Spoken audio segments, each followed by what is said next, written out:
बिस्मिल्लाहिर्रहमानिर्रहीम, अस्सलाम वालेकुम। Welcome to marketsref.com। आज की वीडियो में आप सब लोगों को खुशामदीद। आज की इस जो वीकली वीडियो है, इसमें आज हम डिस्कस कर लेंगे अब इंडेक्स के बारे में हम बात कर लेंगे।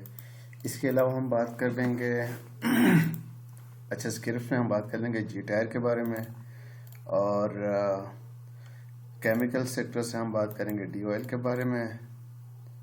अच्छा जी, इसके अलावा हम बात कर लेंगे फूड एंड पर्सनल केयर में ट्रेड के बारे में, और लास्टली हम बात करेंगे रूपाली के बारे में। वीडियो शुरू करने से पहले एक छोटा सा डिस्क्लेमर देते चलूँ कि हमारी वीडियोस जो हैं वो सिर्फ और सिर्फ एजुकेशनल पर्पज़ के लिए होती हैं या फिर एंटरटेनमेंट पर्पज़ के लिए होती हैं। हम कोई ट्रेड रिकमेंड नहीं करते हैं, नहीं कोई इन्वेस्टमेंट एडवाइस देते हैं, तो लिहाजा कोई ब्लेम या क्लेम हमारे ऊपर नहीं होना चाहिए। फाइनली सबसे पहले तो मैं बात करूंगा इंडेक्स के बारे में। इंडेक्स में चूँकि जब एक न्यू हाई लगा था हमारा ये रिसेंटली, तो उसके बाद हमने अपने वेव काउंट्स को थोड़ा सा एडजस्ट कर लिया था और इस चीज़ को हमने कम्युनिकेट भी किया था। Still we are tracking this wave 3, ये जो रेड वेव 3 है, इसको हम ट्रैक कर रहे हैं। In this point in time we don't know कि whether this web 3 is completed और ये टॉप हुई है नहीं हुई, इस बारे में हम अभी नहीं जानते क्योंकि यहाँ पे डेटा थोड़ा सा कम है। उसकी वजह ये है कि यहाँ इस लो से अगर हम देखें वेब 4 के जो लो है ब्लैक वेब 4 का, इसके बाद की जो डेवलपमेंट है इसको हम 5 वेव में काउंट कर भी सकते हैं, और यहाँ पे एक एक्सेप्शन ये भी बनती है कि एक न्यू हाई के साथ 5 वेव्स जो है वो कंप्लीट हो जाएंगी। मैं काउंट कर लेता हूँ, वेव 1 यहाँ पे कंप्लीट हुई, वेव 2, 3 एंड हो सकता है ये ड्रॉप जो है इसको हम वेव 4 कहें, और फिर उसके बाद इसको हम वेव 5 कह सकते हैं। अल्टरनेटिवली मैंने बता दिया है यहाँ पे कि ये अगर यहाँ से मार्केट ड्रॉप हो जाती है with decisive move and 5 waves, तो ऐसी सूरत में ये जो हाई होगा इस हाई को हम कंसिडर कर लेंगे कि यहाँ पे हमारी वेव 3 जो है कंप्लीट हो चुकी है या वेव 5 जो है वो कंप्लीट हो चुकी है। अदरवाइज अगर ये कंसोलिडेशन जो है वो प्रोलॉन्ग होती है और एक हॉरिजॉन्टल मूव जो है वो कंटिन्यू रहता है, तो स्टिल हमारे पास यहाँ पे दो ऑप्शन जो है वो बाकी रहते हैं। ये वेव 4 को हम फिर कंसिडर कर लेंगे कि ये इनकम्प्लीट है, इसके अंदर हमारे पास या तो एक इरेगुलर फ्लैट होगा या फिर कि यहाँ पे एक इन केस ऑफ प्रोलॉन्ग्ड कंसोलिडेशन एक ट्रायंगल की पॉसिबिलिटी जो है वो यहाँ पे हो सकती है। क्योंकि वेव 4 के अंदर ट्रायंगल्स हो सकते हैं, तो that's why we are expecting कि वेव 4 के अंदर यहाँ पे एक ट्रायंगल हो और फिर उसके बाद एक न्यू पुश के साथ मार्केट जो ऊपर जा सकती है। पॉसिबली ये जाके 120 के एरिया को जाके हिट कर सकती है फिर, ठीक है, 1,20,000 के एरिया को। अगर लोअर टाइम फ्रेम में इस चीज़ को अगर हम देख लें तो यहाँ पे देखें ये जो प्री मेच्योर एक स्ट्रक्चर है वेव 4 के अंदर, इसको हम एक्सपेक्ट यही कर रहे हैं कि यहाँ पे एक ट्रायंगल जो है वो ये अनफोल्ड हो। इसके लिए ज़रूरी ये है कि इसके अंदर एक 5 वेव्स का साइकिल जो है वो होना चाहिए। स्टिल वी आर हम यहाँ पे 2 वेव्स इसकी कंप्लीट कर चुके हैं। Now we are unfolding the third wave जिसको वेव सी कहते हैं, उसके लिए मज़ीद रूम डाउन के लिए मौजूद है। तो हो सकता है ये मार्केट थोड़ी सी और डिप्रिसिएट हो यहाँ पे, और हो सकता है 1,08,000 के आसपास तक ये आ सकती है, और फिर उसके बाद ये एडवांसमेंट हो सकती है वेव डी के लिए, और फिर वेव ई के लिए कंसोलिडेशन के बाद ये ट्रायंगल की जो स्ट्रक्चर है वो शायद यहाँ पे फिर कंप्लीट हो, फिर उसके बाद एक न्यू हाई के साथ वेव 5 कंप्लीट हो सकती है। ये तो एक टिपिकल सिनारियो, यहाँ पे एक्सपेक्टेड लेवल्स यही हैं। इन केस आप देखो पॉसिबिलिटीज़ तो यही है ना कि हमें मतलब हर एक अल्टरनेटिव काउंट्स और अल्टरनेटिव जो मूव है उनको भी हमने ध्यान में रखना होगा। इन केस ऑफ फ्री फॉल, यहाँ पे अगर अज्यूम कर लेते हैं कि ये मार्केट यहाँ से ड्रॉप हो जाती है और बहुत ही स्ट्रांग बेरिश मूव जो हैं वो अनफोल्ड हो जाते हैं, तो ऐसी सूरत में हमारी जो इनवैलिडेशन लेवल है ये तो हमारा एक बेरिश लेवल है, और इसकी कंफर्मेशन लेवल इस हाई के ऊपर होगा। ये जो वेव 1 का जो हाई है इसके ऊपर, तो यहाँ पे 1 लाख एग्जैक्टली 1 लाख से नीचे एक डेली क्लोज मिल जाता है 5 वेव्स की सूरत में। तो ऐसी सूरत में ये जो हाई होगा, ये वेव बी का जो हाई है, इसको हम कंसिडर कर लेंगे वेव 3। ये वाली वेव 3 यहाँ आके कंप्लीट हो चुकी है, और फिर ये हमारे जो सफ़र बेरिश है वो अब शुरू हो चुका है, ठीक है। तो यहाँ पे जो ओवरऑल मार्केट के अंदर अगर हम देखें तो मैं बसाते खुद ये कंसिडर कर लूँगा कि यहाँ पे हमें प्रॉफिट टेकिंग पे थोड़ा सा ध्यान देना होगा इन केस ऑफ फ्री फॉल, ठीक है। चलते हैं स्क्रिप्ट्स की तरफ। स्क्रिप्ट्स में जाने से पहले आप सबसे दरख्वास्त है अगेन कि वीडियो को जितना ज़्यादा शेयर कर सकते हैं शेयर करें, और पाकिस्तान के अंदर जो हमने ये एफर्ट हम कर रहे हैं कि एलिट वेब प्रिंसिपल को प्रमोट कर रहे हैं, इसके बेस पे हम एनालिसिस दे रहे हैं, तो इस चीज़ को दूसरों तक पहुंचाइएगा और अपने जो ख़ुद भी वेबसाइट के हमारी वेबसाइट marketsweb.com के ऊपर आके सब्सक्रिप्शन ले लीजिएगा और अपने दोस्तों को भी कहिएगा कि ताकि वो सब इस चीज़ का बेनिफिट उठा सकें। चलेंगे स्क्रिप्ट की तरफ चलते हैं। सबसे पहले जी टायर के बारे में हम बात कर लेते हैं। जी टायर में हमारे पास 2 वेब अकाउंट्स हैं और दोनों मतलब मेरे फेवरेट हैं। फॉर दिस टाइम बीइंग हम यहाँ पे इस वक्त ये कंसिडर कर रहे हैं कि ये जो ब्लैक वेब 1 है वो यहाँ इस हाई के ऊपर कंप्लीट हो चुकी है, इसके ऊपर, ठीक है। तो जाहिर है जब हमें एक 5 वेव्स का साइकिल मिल जाता है तो उसके अपोजिट डायरेक्शन में एटलीस्ट 3 वेव्स का एक पुल बैक होना चाहिए। तो यहाँ पे अगर देखा जाए तो ये जो पुल बैक है, इसमें ये जो ड्रॉप है that may be considered as the first leg of that pull back in wave 2। और उसके बाद की जो डेवलपमेंट है इसने थोड़ी चीज़ों को कंफ्यूज कर दिया, क्योंकि इसने एक न्यू हाई लगा दिया यहाँ पे वेब भी ने। स्टिल हमारे पास ये पॉसिबिलिटी तो है यहाँ पे कि एक इरेगुलर फ्लैट जो है वो वेब 2 के अंदर अनफोल्ड हो सकता है। लाइक ये 61.8% की रिट्रेसमेंट लेवल तक भी आ सकता है, ठीक है। लेकिन अगर फॉर एनी रीज़न यहाँ से जो प्राइस है ऊपर उठ जाती है, फॉर एनी रीज़न उठ जाती है और एक इस हाई को ब्रेक करके ऊपर जो न्यू हाई है वो प्रिंट कर जाती है, तो ऐसी सूरत में हमारे पास अल्टरनेटिव अकाउंट है वो भी बड़ा अच्छा है।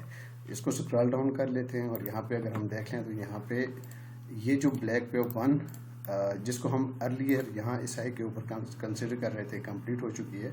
तो अगर एक न्यू हाई अगर हमें मिल जाता है तो इस सूरत में हम ये कंसिडर कर लेंगे कि ये वेब 1 जो है वो अभी कंप्लीट नहीं है और एक न्यू हाई के साथ फिर यहाँ इस लेवल इन लेवल्स पे आके कंप्लीट हो सकती है। जाहिर है 5 वेव्स फिर कंप्लीट होंगी, फिर उसके बाद वेव 2 के लिए हमें एटलीस्ट 3 वेव्स का पुल बैक रिक्वायर होगा। तो देखें 50-50 चांसेस है यहाँ पे। 50% मतलब कह सकता हूँ कि ये इरेगुलर फ्लैट होगा और 50% में ये कह सकता हूँ कि यहाँ पे एक इंडिंग डायगोनल है इस वेव 5 के अंदर, तो उसके लिए एक न्यू हाई की जो हमारी ज़रूरत है। अब ट्रेडिंग पर्सपेक्टिव से अगर हम देखें तो देखें हम यहाँ पे कंफ्यूज तो यही है ना कि यहाँ से हमें नहीं जानते कि न्यू हाई मिलेगा नहीं मिलेगा, ठीक है। अगर नहीं मिला तो एक डीपर पुल बैक हम एक्सपेक्ट कर रहे हैं। तो ऐसी सूरत में जो होल्डिंग्स है उनको चाहिए कि यहाँ से हम एग्जिट कर जाएं और ये जो स्ट्रक्चर है स्ट्रक्चर को कंप्लीट होने तक का इंतज़ार कीजिएगा, ठीक है जी। चलते हैं नेक्स्ट स्क्रिप्ट की तरफ। नेक्स्ट हमने बात की थी अच्छा केमिकल सेक्टर से हमने DOL के बारे में बात की थी। अच्छा इसमें हम प्रीवियस चार्ट्स में अगर हम देख लें तो हम एक्सपेक्ट कर रहे थे कि न्यू लो मिल जाए और उसके बाद प्राइस जो है वो बुलिश हो सकती है। तो अगर इसका रिसेंट जो चार्ट अगर हम देख लें तो इस न्यू लो के बाद ये जो डेवलपमेंट है इस डेवलपमेंट को हम 5 वेव्स के अंदर काउंट कर सकते हैं। इस रेड वेव 1 के अंदर, ठीक है, वेव 1, वेव 2, एक्सटेंडेड वेव 3, फिर एक ट्रायंगल में वेव 4 और ये वेव 5 के साथ हमारे 5 वेव्स जो हैं वो यहाँ पे कंप्लीट हुई है। अगेन वेरी बेसिक रूल कि जब भी 5 वेव्स आपको मिल जाती हैं तो उसके अपोजिट डायरेक्शन में एटलीस्ट 3 वेव्स का एक पुल बैक आप एक्सपेक्ट करना चाहिए हमें। ये ड्रॉप भी जो देखने को मिला है that may be consider as part of the pull back in wave 2। ये जो वेव 2 है इसके लिए जो सपोर्ट लाइंस हैं यहाँ पे आप हॉरिजॉन्टल सपोर्ट लाइन देख सकते हैं। इस वेव 1 का जो हाई है ये भी हमारे लिए एक deeper in case of a deeper pull back हमें ये सपोर्ट प्रोवाइड कर सकता है। इस वेव 4 का जो लो है ये भी हमें एक सिग्निफिकेंट यहाँ पे सपोर्ट जो है वो प्रोवाइड हो सकती है। लेकिन बेसिकली अगर देखा जाए तो जो वेव 2s होती हैं उनके लिए आइडियल जो सपोर्ट लेवल होते हैं वो 61.8% की जो रिट्रेसमेंट लेवल है वो होती है। लेकिन इसके अंदर एटलीस्ट मिनिमम 3 वेव्स का एक स्ट्रक्चर होना चाहिए। हम यहाँ इस वक्त शायद कि पहली वेव जो है वो यहाँ पे कंप्लीट कर चुके हैं एज ए लीडिंग डायगोनल। यहाँ पे मैं इसको काउंट कर सकता हूँ 5 वेव्स के अंदर। तो हो सकता है यहाँ से एक एडवांसमेंट हमें देखने को मिले इस वेव बी के लिए। पर्टिकुलर अगर स्पेसिफिकली मैं कहूँ तो इस 27 के आसपास जाके ये बी जो है वो कंप्लीट हो सकती है। फिर उसके बाद एक न्यू लो के साथ 61.8% को ये प्राइस जो है अप्रोच कर सकती है वेव सी के लिए। तो ये जो एरिया होगा 61.8% का, अगर 3 वेव्स का एक साइकिल यहाँ पे वेव 2 के अंदर मिल जाता है तो ये पोटेंशियल हमें लॉन्ग अपॉर्चुनिटीज़ यहाँ इन लेवल्स के आसपास अगर हमें ये प्राइस मिल जाती है तो हमें डिस्कवर करनी चाहिए, ठीक है जी। चलें जी नेक्स्ट स्क्रिप्ट की तरफ चलते हैं। नेक्स्ट हमने बात की थी फूड एंड पर्सनल केयर में ट्रेड के बारे में देखें, मैं पहले भी कहता रहा हूँ, इस वीडियोस में भी मैं बात करता रहा हूँ, अपने जो वेबसाइट के ऊपर भी है, इस बारे में हम डिस्कस करते आए हैं कि आइडियली हमें इस 10 का जो लेवल है, इस 10 के लेवल से नीचे इस प्राइस को हम एक्सपेक्ट कर रहे हैं कि जैसे भी हो, लेकिन इससे नीचे प्राइस ज़रूर आनी चाहिए। यहाँ इन लेवल्स के ऊपर देखा जाए तो एक न्यू यहाँ पे एडवांसमेंट हमें देखने को मिली। बहुत सारे लोगों का ये ख्याल था कि शायद कि ये जो ट्रेड है, इसमें अब ये रिवर्सल का जो प्रोसेस है वो ऑलरेडी शुरू हो चुका है, but we don't think so. Because अगर आप देखें तो यहाँ एग्जैक्टली रेजिस्टेंस लेवल जो है, हॉरिजॉन्टल रेजिस्टेंस लेवल के आसपास से प्राइस जो है रिबाउंड नीचे के लिए फॉल हो चुकी है, क्योंकि यहाँ पे एक साइकिल जो है वेव बी के अंदर, इस ब्लू वेव बी के अंदर एक 3 वेव्स का साइकिल जो है वो कंप्लीट हो चुका है। वी नो दैट के वेव सी जो होती है, वेव सी के अंदर हम इम्पल्स स्ट्रक्चर को विटनेस कर सकते हैं। इसमें कोई वो दो मजाके वाली बात नहीं, क्योंकि यहाँ पे हम देखें तो एक 5 वेव्स का साइकिल इजीली हम इसको काउंट कर सकते हैं, लेकिन ये पार्ट ऑफ द करेक्शन है। तो लिहाजा यहाँ पे एक हायर डिग्री लेवल पे भी जो है वो कंप्लीट हो रही है, और फिर उसके बाद एक रिएक्शन भी देखने को मिला है प्राइस के अंदर, यहाँ से एक फ्री फॉल भी देखने को मिला है। स्टिल हम जो कंफर्मेशन लेवल है इससे थोड़ा सा ऊपर हैं, लेकिन यहाँ पे हम एक्सपेक्ट ये कर रहे हैं कि एक छोटी सी कंसोलिडेशन होगी एटलीस्ट 3 वेव्स के ऊपर, एक पुल बैक होगा। आइडियली देखा जाए तो ये हो सकता है 26 के आसपास ये प्राइस आके स्टेबल हो सकती है, फिर उसके बाद एक न्यू डिक्लाइन जो है प्राइस के अंदर हम फिर एक्सपेक्ट कर रहे हैं। ठीक है, ट्रेडिंग पर्सपेक्टिव से देखा जाए तो अगर इन लोगों की होल्डिंग है तो इस वेव 2 के आसपास से अगर हमें प्राइस मिल जाती है 26 के आसपास, 25 के आसपास, तो हमें प्रॉफिट टेकिंग करनी चाहिए, because we are bearish in this scale, particular scale. ठीक है, चलें जी, सबसे पहले इसके बाद हम बात कर लेंगे रूपाली के बारे में। अच्छा, हम इसमें प्रीवियस चार्ट्स को भी हम देख लें तो हम एक्सपेक्ट कर रहे थे कि एटलीस्ट इस लो से हमें 5 वेव्स का एक साइकिल मिलना चाहिए।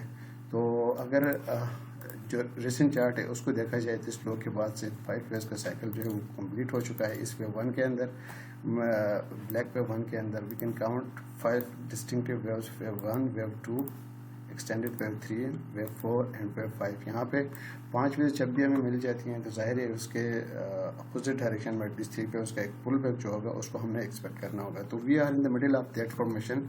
अब यहाँ से जो ड्रॉप देखने को मिला है, दैट में भी कंसिडर एज वेव ए।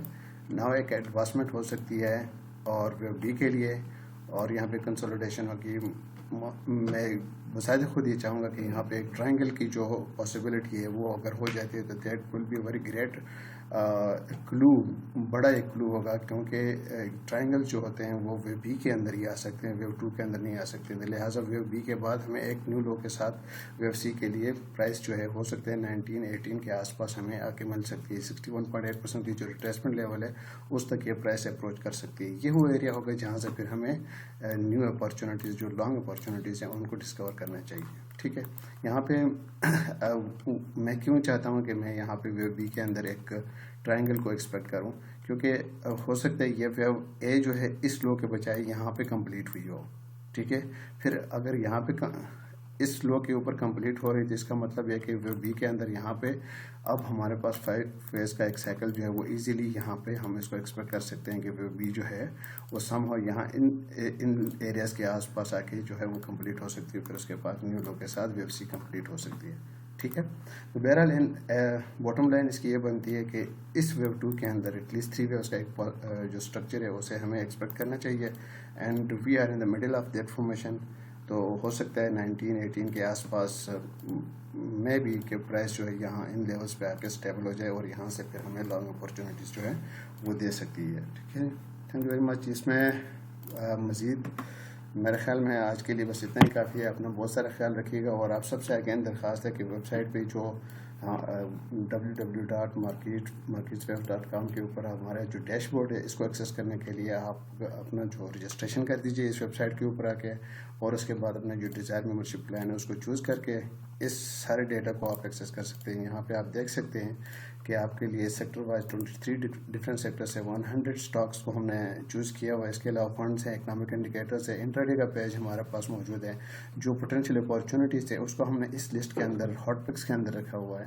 तो ये सारा डेटा आप सबके लिए है। आप अपने ट्रेडिंग जो डिसीजन है उनको नेक्स्ट लेवल पे लेके जाने के लिए और अपनी ट्रेडिंग डिसीजन में कॉन्फिडेंस लेने के लिए हमारी सर्विसेज को ज़रूर चूज़ कीजिएगा। Thank you very much.